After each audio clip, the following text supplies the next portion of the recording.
Bonjour et bienvenue dans ce nouveau live. J'espère que vous allez bien, que cette période un petit peu particulière se passe bien et que vous arrivez à trouver des idées pour passer un petit peu le temps et faire en sorte que les journées soient le moins longues possible.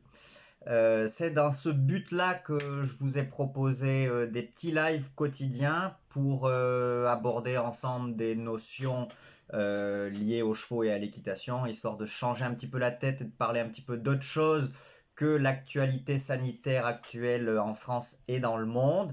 L'objectif aussi est de répondre à vos questions si vous en avez pour essayer, si je peux, de vous apporter une petite aide en toute humilité, bien évidemment, mais si on peut échanger et trouver des solutions ensemble pour progresser, eh ben, c'est avec grand plaisir.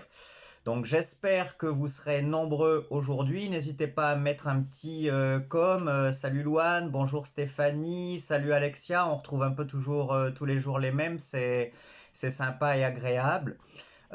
Du coup, aujourd'hui, je vous propose de parler de la connexion des chevaux pour répondre à la question de lundi de Jennifer qui demandait comment améliorer un petit peu la connexion de son cheval qui a du mal à connecter l'arrière-main et l'avant-main.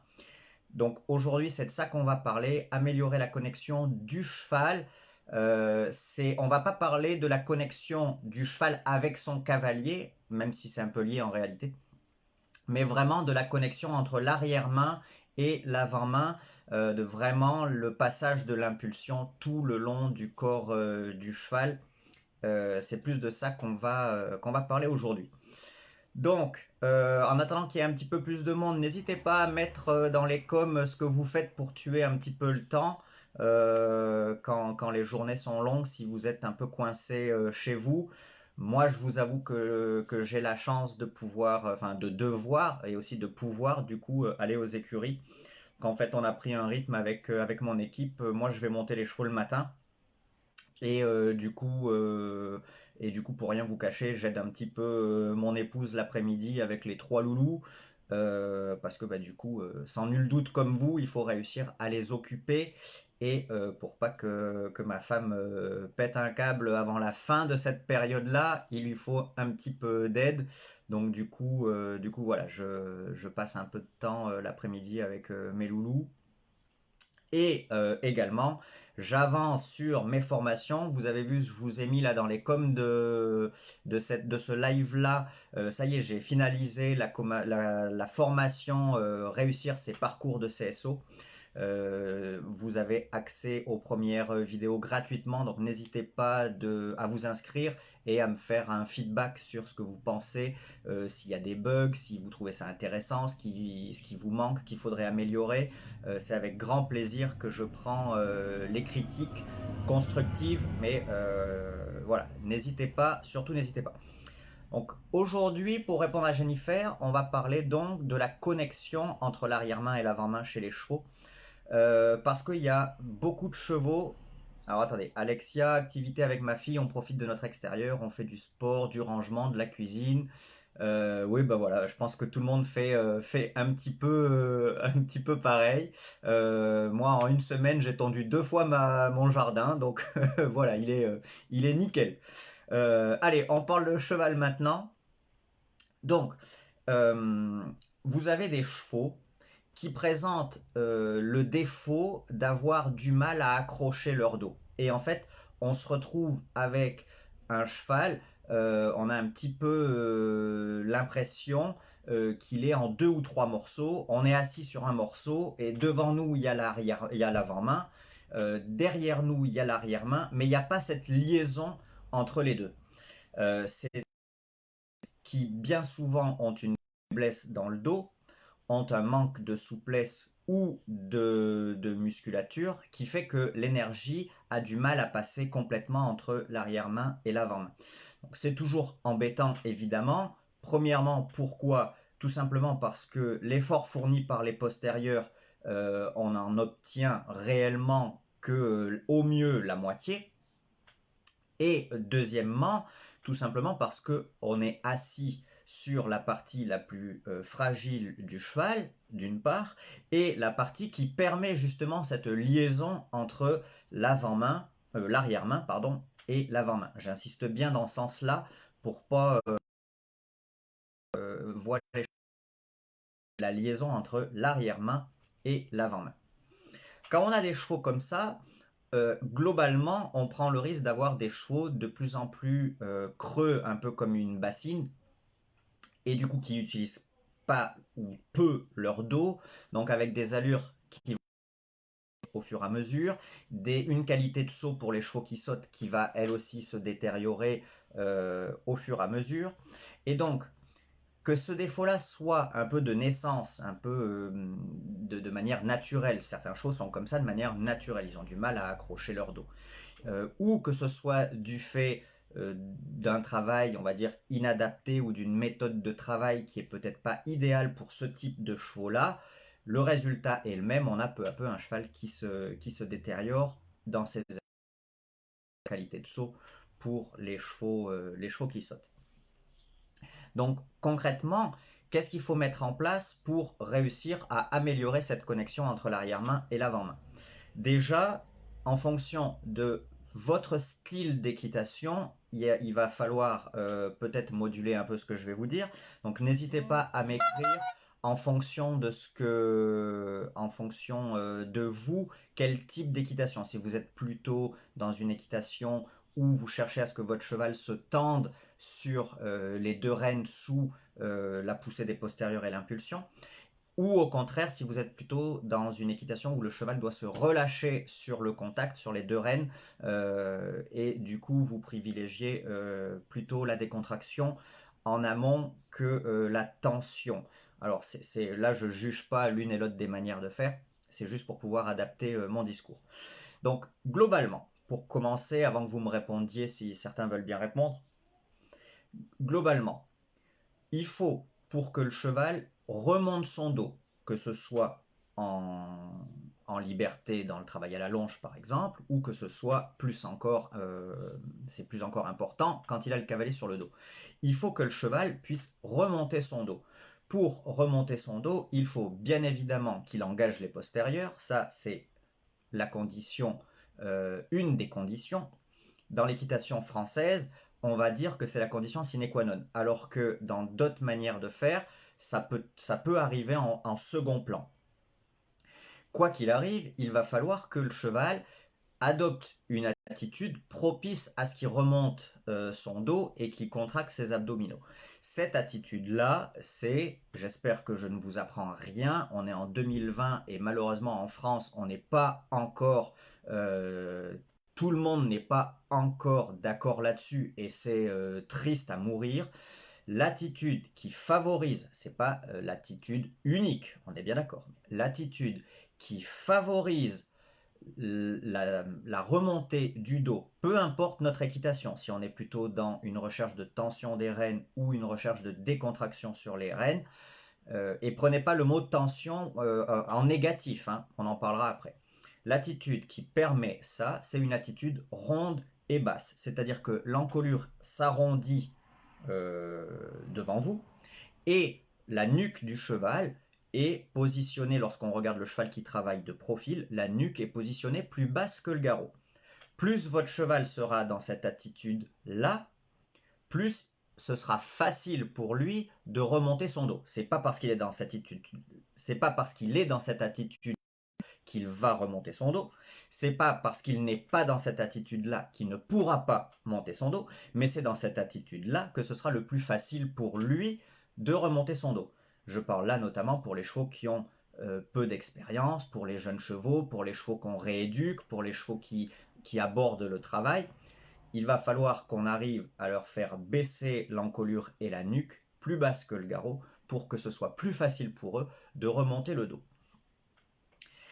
C'est là où maintenant il va y avoir entre guillemets deux courants qui voient les choses de manière un petit peu différente. Premièrement, vous avez une équitation un peu comme certains courants de l'équitation française ou un peu comme l'équitation plutôt allemande dans l'échelle de progression, où on va demander au cheval de venir prendre, dans cette attitude ronde quand même, et basse, hein, attention, on va demander au cheval de venir prendre du contact sur 2 rênes égales. Donc concrètement, on lui demande de venir proposer un appui plus ou moins franc avec le mors. Et en gardant, le cavalier garde ce contact-là dans ses 2 mains égales. Et sous l'effet des jambes, on va créer de l'impulsion.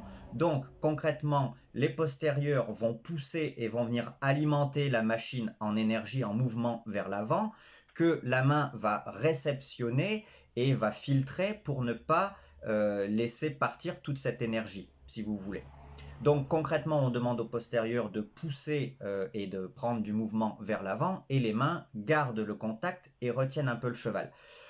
Au fur et à mesure de la décontraction du cheval qui va arriver peu à peu et de sa prise de rondeur et le développement de sa musculature, le cheval va venir s'armer, s'arc-bouter, pas forcément dans le sens négatif du terme, s'arc-bouter et donc arrondir son dos sur ce contact-là.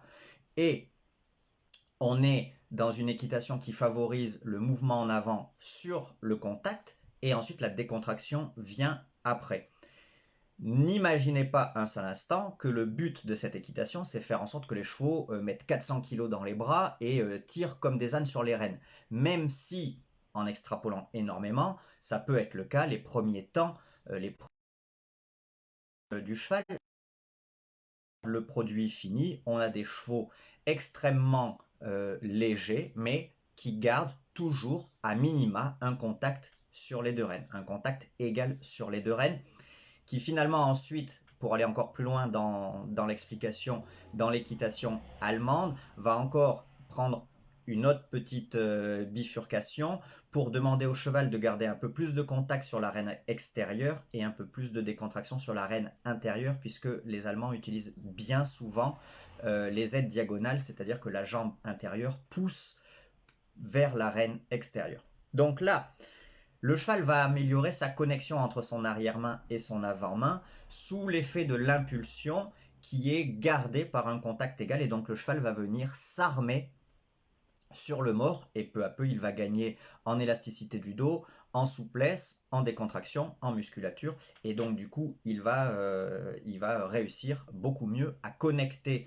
son arrière-main à son avant-main, et le rapport à la bouche va s'alléger de plus en plus au rythme où le dos va devenir de plus en plus souple et malléable. Ça, c'est une première manière de faire. Ensuite, vous avez une autre manière de voir la chose, celle qui va être de décontracter le plus possible tout ce qui est devant nous, donc la bouche, l'encolure, la bouche, la nuque, l'encolure, pour obtenir cette rondeur. Donc on a un peu la même rondeur que dans l'autre manière de faire, sauf qu'on l'a par un cheval qui se décontracte complètement et qui relâche complètement les muscles de son encolure, qui ne résiste plus du tout aux actions du mors. Concrètement, on cherche presque à leur faire lâcher le morceau, si vous voulez. Alors, n'allez pas trop loin dans l'idée, on ne cherche pas à leur faire complètement lâcher le mors dans le sens où il serait rond comme ça avec les rênes complètement flottantes, parce que là on n'aurait plus un cheval élastique dans son dos, mais on aurait un cheval plaqué comme ça en arrière du mors. Mais concrètement, on pourrait avoir la sensation que sur des rênes de 30 cm, le cheval reste à 29 cm. 29,5 serait même encore mieux. Et donc, sur ce cheval très laxe, très rond et très mobile, un petit peu comme du beurre, quoi, dans son encolure et dans son rapport au mors et à la bouche, on va, une fois qu'on a obtenu ça, commencer à mettre du mouvement. Peu à peu, au début, donc le mouvement va venir crisper un petit peu la décontraction, mais peu à peu, on continue de travailler, un coup le mouvement, un coup la décontraction, un coup la décontraction, un coup le mouvement, et ainsi de suite. Et donc, peu à peu, le cheval va réussir à bouger et à mettre du mouvement sans venir se crisper devant. Et donc, concrètement, là encore, c'est l'impulsion qu'on va demander au postérieur de fournir, qui va venir pousser et passer tout le long du dos. Et cette fois-ci, cette impulsion-là, au lieu de venir buter sur les deux mains et les deux rênes par l'intermédiaire du contact, concrètement, elle va venir buter sur la décontraction, si vous voulez, sur le fait que le cheval se dise non, je ne dois pas venir me crisper sur le mors. Donc là aussi, vous avez quelque chose qui pousse contre de la décontraction, le cheval qui, entre guillemets, s'interdit de venir se crisper sur le mors. Et donc là aussi, ça vient monter le dos, puisque à un moment donné, si l'énergie ne peut pas passer vers l'avant, il faut bien qu'elle aille à un endroit, et donc elle monte. Et si vous voulez, c'est ainsi que le cheval va peu à peu, là aussi, arquer son dos sous l'impulsion des deux postérieurs et de la volonté du cheval de ne pas venir se crisper sur les rênes et de rester décontracté. Concrètement, comme dirait un de mes potes qui fait du très haut niveau, vous demandez au postérieur de mettre de plus en plus de mouvements vers l'avant et vos mains, énergie là, plus le fait que le cheval sait qu'il ne doit pas venir se crisper sur les rênes, à un moment donné, il y a du mouvement qu'on ne laisse pas passer, à la différence de l'autre équitation où on garde ce contact égal qui va s'alléger après, et le cheval vient monter son dos. Donc ça, c'est dans la partie théorie, les grandes lignes des deux courants qu'on peut, il y en a peut-être d'autres, en tout cas ceux que moi je connais le plus et le mieux. Après, vous avez évidemment des exercices qui vont vous aider à améliorer la connexion entre l'arrière-main et l'avant-main. Donc il y en a beaucoup. Tous les exercices d'assouplissement latéraux notamment sont évidemment très utiles pour cela. Celui que moi je préfère pour les chevaux qui ont du mal justement à connecter leur arrière-main et leur avant-main, c'est tout simplement les transitions galop-trot galop. Pourquoi? Parce que la décontraction qu'on va réussir à obtenir au trot, le relâchement, puisque moi je vais me focaliser un peu sur cette méthode-là, puisque c'est celle que j'utilise, mais cet exercice fonctionne aussi bien sur l'autre méthode.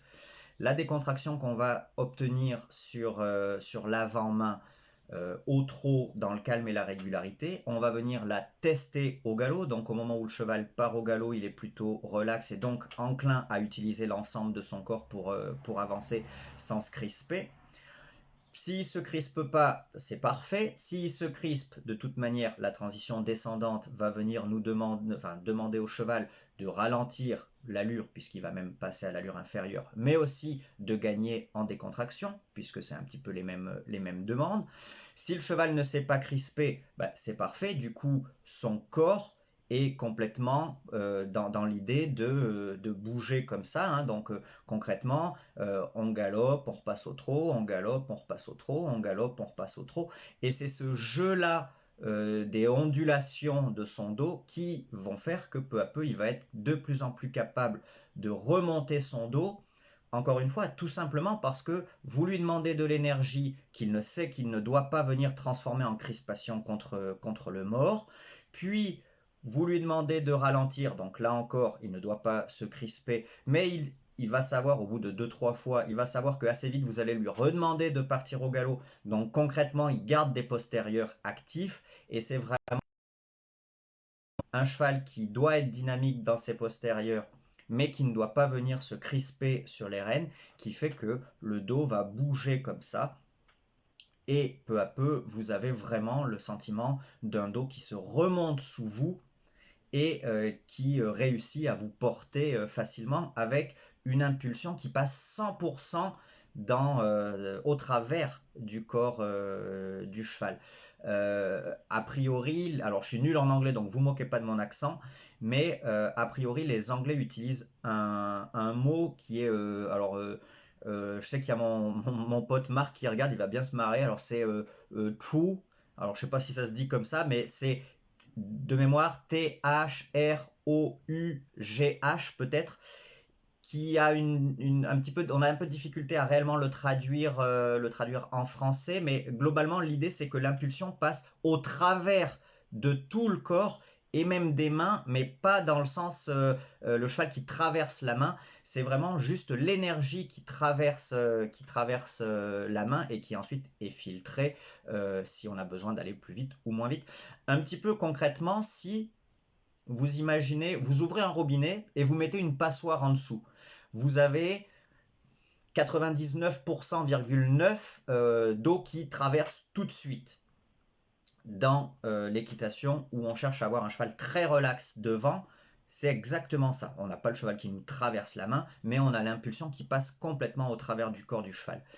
Si on est plus dans une équitation où on cherche un contact égal et franc sur les deux rênes, là on va plus avoir un petit peu comme si vous remplissez une bouteille d'eau, donc vous ouvrez le robinet à fond, vous remplissez une bouteille d'eau et vous laissez quelques petits trous seulement en dessous de la bouteille d'eau. Donc vous avez peu à peu la bouteille d'eau qui se remplit de plus en plus et vous donc du coup vous avez, sinon vous lâchez la bouteille, vous avez quand même de l'eau qui coule en dessous. Et donc la bouteille se remplit plus vite qu'elle ne se vide par en dessous. Et donc vous avez là concrètement un cheval qui vient tendre ses deux rênes égales. Et vous avez un peu plus là ce sentiment de gestion, de gérer un peu plus l'énergie, alors que dans l'équitation où on cherche complètement de la décontraction tout de suite, on peut avoir le sentiment à un moment donné de moins de contrôle que dans l'autre équitation. Alors, Sarah nous dit, alors going to, je sais pas si je le dis, vous vous foutez pas de moi, on peut le traduire par laisser. Bah oui, voilà, c'est exactement cette notion-là, que l'énergie qui circule librement dans tout le corps du cheval, et il l'associe également avec cette autre notion du self-carriage, qui est en gros la notion du cheval qui se porte tout seul. Et c'est là vraiment les deux notions très importantes dans l'équitation, notamment l'équitation de Édouard Gall, l'équitation de Karl Ester, en France de mon pote Alexandre Ayache, qui du coup lui nous montre même ses chevaux de Grand Prix en licol, et finalement, comme il le dit lui-même, euh, parlant comme image, il dit un enfant de 5 ans ou de 6 ans, enfin bon, peu importe, doit réussir à mettre le cheval rond et sur la main, au pas, au trot et au galop. Tout ça pour dire que dans cette manière de faire là, il n'y a pas de tension dans les rênes, il n'y a pas de crispation dans les rênes, il n'y a pas de poids dans les rênes dès le début. Encore une fois, on n'est pas là pour dire que c'est mieux que autre chose. Il y a des cavaliers qui font du très très haut niveau en montant différemment, notamment les cavaliers comme Isabelle Verte qui explique qu'elle elle demande aux chevaux de venir se tendre de manière égale sur les deux rênes avant de basculer en aide diagonale. Personnellement, j'ai jamais fait les épreuves qu'elle a fait et je les ferai sans nul doute jamais. Donc je peux pas dire que sa manière de faire n'est pas la bonne, mais elle est différente et les priorités sont différentes. Comme vous avez par exemple, pour certains d'entre vous, en tout cas des gens qui viennent me voir à l'écurie, me disent c'est étonnant ta manière de travailler, tu nous demandes de mettre les chevaux très très ronds et très très bas, alors que moi dans les stages que j'ai déjà fait, comme je suis cavalier d'obstacle, où mon moniteur me dit au contraire il faut que le cheval il ait la tête en l'air pour avoir plus d'équilibre. C'est deux manières de voir les choses. Alors, moi là-dessus, je me dédouane tout de suite en disant attention, le siège de l'équilibre, c'est pas le garrot. Donc, concrètement, c'est pas parce que ton cheval a la tête en bas qu'il a forcément le garrot en bas. Et c'est pas forcément quand il a la tête en haut qu'il a le garrot qui se tient. Mais bon, là, le débat n'est pas là. Mais encore une fois, c'est juste des idées, des idéologies différentes, c'est juste des priorités différentes.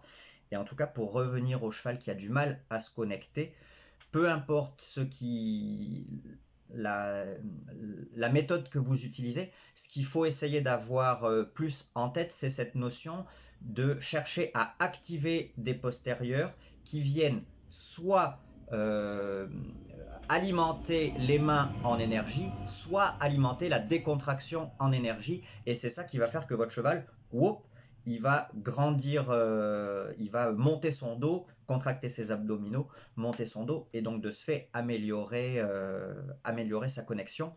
On pourrait presque dire, et ça j'en avais parlé une fois avec un cavalier de dressage, je ne sais plus si c'était Alex ou pas, mais concrètement un cheval qui vient mettre de l'énergie 100 mètres de mouvement en avant, même dans une attitude très très basse, il est déjà dans une certaine idée du rassemblé, puisque concrètement, il étire sa ligne du dessus en raccourcissant sa ligne du dessous et du coup en ramenant ses postérieurs sous la masse, même sur une attitude assez ronde et basse. Donc on n'est pas forcément obligé pour commencer à parler de rassembler, d'avoir un cheval très court dans l'encolure et très haut. Je sais pas, Aurore, toi qui fais du dressage à très très bon niveau, tu peux peut-être nous donner ton sentiment là-dessus. Si vous avez une autre idée d'exercice qui peut améliorer la connexion de votre cheval, n'hésitez pas. Vous avez, pour les cavaliers d'obstacles, également, moi, un exercice que j'adore et que je fais quasiment tous les jours. J'ai quasiment tous les jours des barres comme ça à la maison. 3 barres au sol ou 4 barres au sol à 3 mètres. Et le fait de les passer comme ça, ben, concrètement, vous arrivez dans un certain galop et le cheval doit passer de barre en barre. Donc en gros, vous mettez de l'énergie et lui, il n'a pas le choix que de réduire sa taille d'amplitude pour pas marcher sur les barres. Et donc du coup, ben, en fait, vous l'obligez à faire ça au-dessus de chaque barre. Ça, c'est vraiment très très très bon exercice, tout simple qu'on peut même faire avec des chevaux de dressage. Vous avez aussi un autre exercice que j'aime beaucoup sur des barres au sol ou sur des cavaletti, varier le nombre de foulées, encore au galop. Donc vous mettez 20 mètres par exemple et comment dire, beaucoup de 5 foulées, 6 foulées, 7 foulées, 6 foulées, 5 foulées, 7 foulées et ainsi de suite. Et en travaillant comme ça, encore une fois, vous obligez le dos à s'assouplir. Et donc, vous améliorez la connexion entre l'arrière-main et l'avant-main. Alors, attends, Sarah, j'essaie de regarder si j'arrive à voir la fin de ton... Alors, comment fait-on pour un cheval qui a toujours été travaillé en tension pour pouvoir passer sur la méthode dont vous parlez aujourd'hui? Y a-t-il des exercices indiqués pour réapprendre à se porter tout seul? Alors, premièrement, je vais répondre à ta question. Premièrement, si un cheval a toujours été travaillé en tension depuis longtemps, et que aujourd'hui tu viens de récupérer ce cheval, tu viens d'acheter ce cheval, peu importe, il a toujours été travaillé comme ça, et il est toujours dans cette idée de tension sur deux rênes égales ou sur les aides diagonales, mais il est toujours lourd sur les mains. Il faut se dire que la méthode a été mal appliquée. Ça, c'est évident, puisque le cheval qui démarre le travail dans cette idée-là, il va peut-être effectivement mettre du poids et le but du cavalier, c'est d'accepter ce poids sur les rênes, mais plus le cheval va se muscler et va assouplir sa ligne du dessus, plus le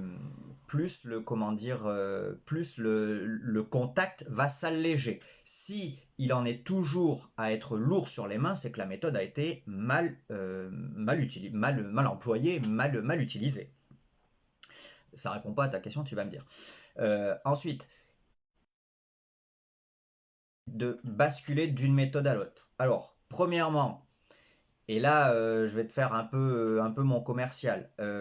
Tu vas retrouver toute ma manière de faire sur un mois de temps avec tous mes chevaux qui arrivent à l'écurie. Si tu regardes ma formation, comment rendre votre cheval plus léger en moins de 30 jours.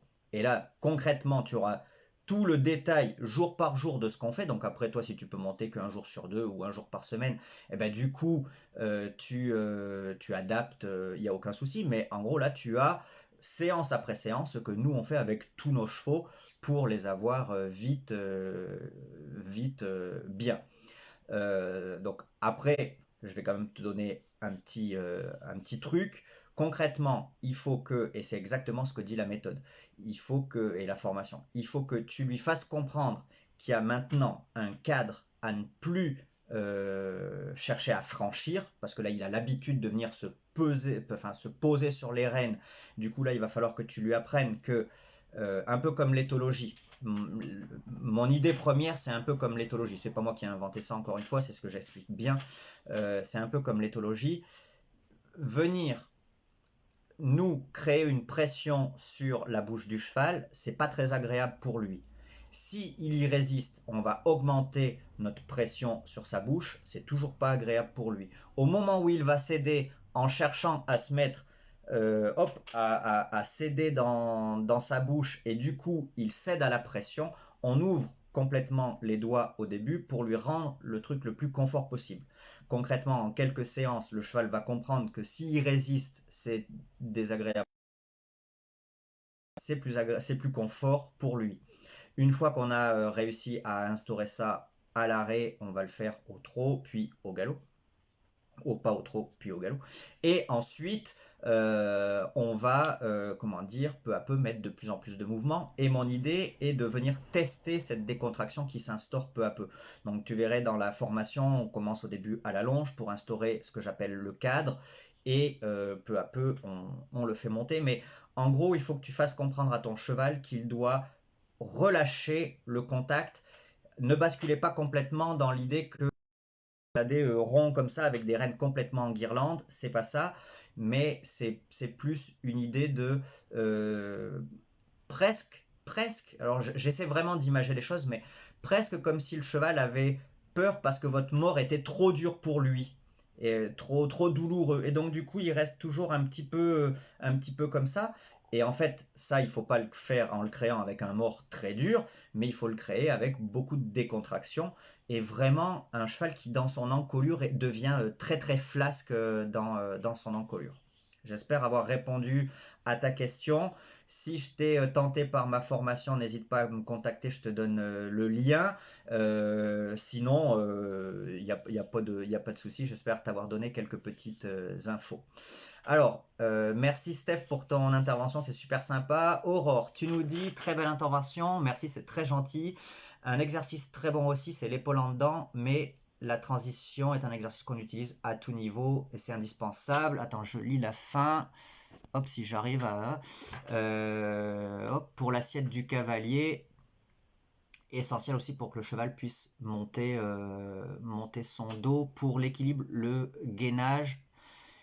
Ouais, oui. Alors oui, tout à fait, enfin tout à fait d'accord avec toi, évidemment l'épaule en dedans, mais est-ce que l'épaule en dents plus que d'autres assouplissements latéraux? Moi perso j'ai envie de dire que l'ensemble des exercices latéraux, d'assouplissement latéraux vont participer. Donc évidemment l'épaule en dents. Moi j'aime beaucoup l'épaule en dents et partir en appuyé.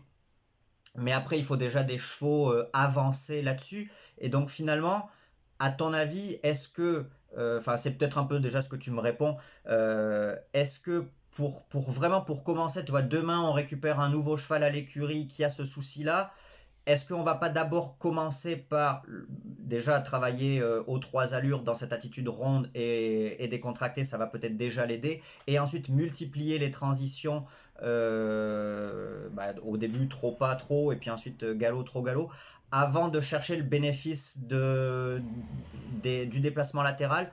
Moi perso c'est ce que je ferais. Maintenant après moi je suis un cavalier d'obstacles et pour nous, c'est presque un peu moins naturel d'aller chercher du déplacement latéral que pour vous. Mais oui, évidemment, les déplacements latéraux ne peuvent que aider. De toute manière, ne serait-ce que dans l'idée que, en fait, à un moment donné, vous allez voir, et du coup, Sarah, tu vas voir que certains chevaux, quand ils ont compris ce relâchement, ils ont tendance à plutôt bien se décontracter d'un côté et rester quand même toujours un petit peu plus accroché de l'autre. Et donc là, effectivement, chercher du travail latéral va peut-être te permettre à rééquilibrer la symétrie de la décontraction chez ton cheval, qui peut, là aussi, un manque de symétrie, peut là aussi et empêcher le cheval de se connecter dans son rapport arrière-main, avant-main. Mais ces exercices de transition-là sont par exemple aussi énormément bénéfiques à la longe, évidemment, puisque là du coup vous enlevez le poids du cavalier sur le dos, et donc concrètement c'est beaucoup plus facile pour le cheval. Vraiment l'idée de la connexion arrière-main, avant-main dans cet état d'esprit-là, et globalement de cette méthode, de cette manière de faire là, c'est vraiment d'avoir un cheval qui fonctionne un petit peu comme si vous imaginiez les espaces intervertébraux, donc sous la selle par exemple, tac tac tac tac tac, qui font ça en fait au rythme où le cheval bouge. Là où, dans une certaine mesure, on demande aux chevaux dans une équitation où on est plus dans une recherche de contact sur les deux rênes égales, puis ensuite, ou pas d'ailleurs, sur les aides diagonales, on va demander aux chevaux, et ça on l'a tous entendu, les chevaux doivent être musclés enfin il faut qu'ils musclent son dos. Donc en gros, on cherche à ce qu'ils se tendent sur le mors pour qu'ils viennent s'armer et muscler leur dos. Et donc rester dans une idée d'un dos dur et fort. Et là-dessus, Alexandre, et Aurore, tu me contredis si je dis n'importe quoi, mais là-dessus, Alexandre, lui, il vous dirait que les chevaux ne doivent pas ressembler à des bodybuilders, mais à des ballerines. Et c'est vrai que moi, je prends plutôt l'exemple parce que c'est peut-être un peu plus visible.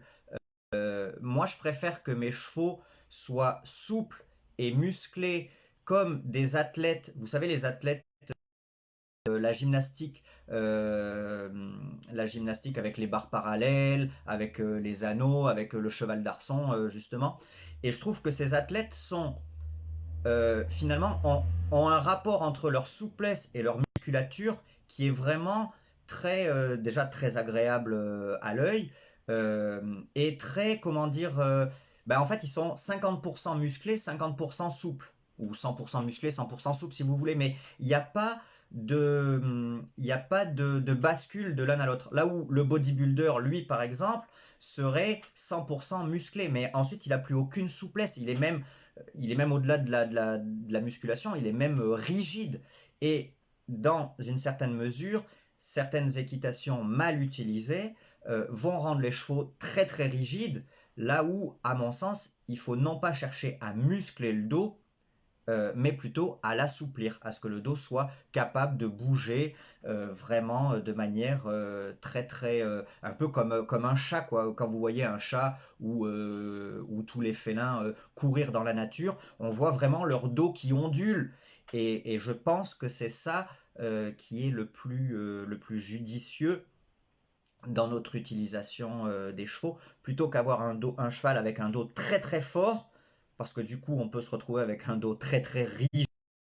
Là, à mon avis, et a priori Aurore qui fait du dressage est d'accord, c'est pas l'idéal. Il vaut mieux un cheval musclé, certes, mais euh, au moins aussi souple, voire peut-être plus souple que musclé. De toute manière, à un moment donné, l'un ne va pas vraiment sans l'autre. Voilà, voilà. Donc j'espère que je vous ai donné quelques petites indications pour améliorer la connexion entre l'avant-main, l'arrière-main, décidément, l'arrière-main et l'avant-main. Euh, Premièrement, peu importe votre méthode d'équitation, une attitude ronde et basse, ça ne veut pas dire que dès lors que votre cheval va se remonter, et j'insiste bien sur cette manière de dire les choses, dès lors que votre cheval va se remonter, et pas jamais dès lors que vous allez lui demander de se remonter, parce que là c'est fait de manière artificielle et on peut sombrer dans les méandres de l'équitation de Baucher ou certains cavaliers qui utilisent mal cette méthode, qui n'est pas une mauvaise méthode, c'est pas du tout ce que je veux dire, mais ça ne me correspond pas du tout à moi, et en tout cas, quand c'est mal fait, ça me correspond encore moins.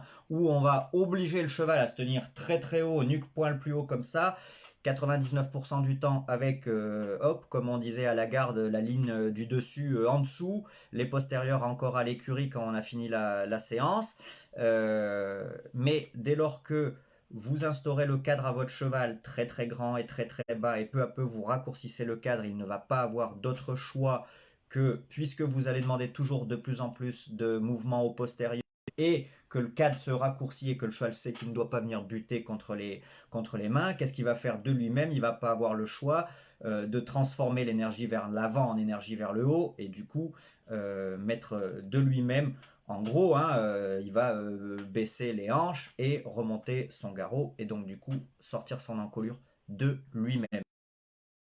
Et donc, en fonctionnant comme ça, donc premièrement une attitude ronde et basse pour faciliter à votre cheval la capacité à monter son dos. Ensuite, là-dessus, du mouvement et beaucoup de transitions.